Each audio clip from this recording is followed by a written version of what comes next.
বন্ধুরা, আমরা গ্রামে কিভাবে শালপাতা দিয়ে প্লেট তৈরি করি সেটাই কিন্তু আমি এই ভিডিওতে তোমাদেরকে দেখাবো। তো চলো বন্ধুরা, দেরি না করে ভিডিওটা শুরু করি। প্রথমে আমরা জঙ্গলে চলে যাই, শাল বাগান বলতে পারো, শাল বাগানে চলে যাই। সেখান থেকে আমরা কিন্তু অনেক অনেক করে একবারে শালপাতা তুলি। তো এই দেখো, শাল বাগানে আমি কিন্তু কত পাতা তুলছি একসাথে। তো এই দেখো, একবারে নিয়ে এলাম, দেখো কত পাতা জমা করেছি। এগুলো কিন্তু সব আমরা এখন বড়ি বানায় মাথায় করে ঘরে নিয়ে যাব। তো দেখো, শালপাতা নিয়ে বাড়ি যাচ্ছি। কত শালপাতা, একবারে যতটা পারি ততটাই শালপাতা একবারে নিয়ে নিই। তারপরে ভালো করে শালপাতাগুলোকে বেছে নিয়ে বেছে বেছে সুন্দর করে এই দেখো এইভাবে আমরা বাড়ির সবাই মিলে শালপাতা প্লেটের মতন তৈরি করি জড়িয়ে জড়িয়ে। তো সব দেখো, ঠাকুমাও করছে শালপাতা। সবাই ঘরে, আমাদের ঘরে শালপাতার ব্যবসাটা অনেক বছর ধরে, সেই জন্য আমরা সবাই মিলে শালপাতারই ব্যবসাটা করি।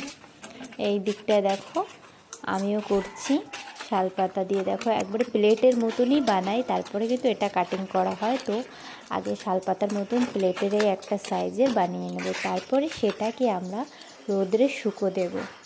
তো দেখো, রোদ উঠেছে, রোদ্রে শুকো দিয়ে দিচ্ছি। প্লেটের মতনই দেখাচ্ছে, কিন্তু এখনও কিন্তু এটা প্লেট তৈরি হয়নি। একদিনে আমরা অনেক অনেক শালপাতার প্লেট তৈরি করি। তো এই দেখো, পুরো উঠান জুড়েই কিন্তু শালপাতা শুকো দেওয়া হয়। তারপরে যখন রোদে শুকোয় যায় সেগুলো উঠিয়ে নিই। ওঠানোর পরেই কিন্তু প্লেট তৈরির কাজটা কিন্তু শুরু হয়। এই দেখো, যারা শালপাতার দিয়ে কিভাবে প্লেট তৈরি হয় প্রথমবার দেখছো তারা প্লিজ ভিডিওটাকে একটা লাইক করে দিও আর চ্যানেলটিকে সাবস্ক্রাইব করো। তার উপরে এই দেখো, এইভাবে আমরা মেশিন দিয়ে কিন্তু সেলাই করে নিই, যাতে শালপাতা প্লেটগুলো খুলে না যায়। তো একদিনে কিন্তু আমরা অনেক অনেক শালপাতা কাজ করে কিন্তু প্লেট নিই। তারপরে এই যে মেশিনটা দেখতে পাচ্ছ, এর নিচে দিয়ে দেখো পা দিয়ে, এদিকটা নিচে পা দিয়ে চেপে চেপে প্লেটগুলোকে নিজের সাইজে এবং কাটিং করে নেওয়া হয়। আর সেই চাপে করে কিন্তু প্লেটগুলো একদম প্লেটের সাইজেই তৈরি হয়। দেখো তো বন্ধুরা, ভিডিওটা কীরকম লেগেছে, যদি ভালো লেগে থাকে তাহলে আমার ভিডিওটাকে লাইক করে দিও আর একটি সাবস্ক্রাইব করে দিও।